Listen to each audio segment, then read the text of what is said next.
India نے دریائے ستلج کے اندر بے تحاشا پانی چھوڑ دیا ہے، بہت زیادہ نقصان ہو رہا ہے۔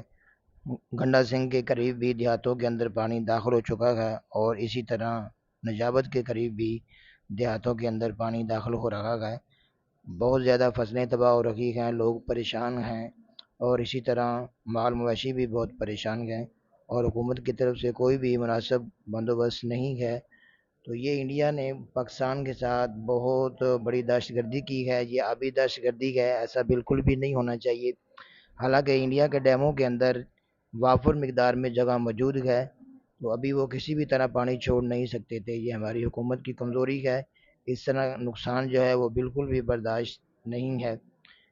انڈیا سے مطالبہ کرنا چاہیے کہ دریائے ستلج کے اندر ہمیشہ ہمیشہ کے لیے پانی چھوڑنا چاہیے، سارے سال کے لیے پانی روک کے رکھتے ہیں، اور جو ہی برسات کا موسم آتا ہے تو یکدم پانی چھوڑتے گئے، تو ہزاروں کے حساب سے گاؤں میں تباہی ہوتی ہے، ہزاروں گاؤں تباہ ہو جاتے ہیں، اور اسی طرح لاکھوں ایکڑ فصلیں تباہ ہوتی ہیں، تو یہ بہت بڑا نقصان ہے۔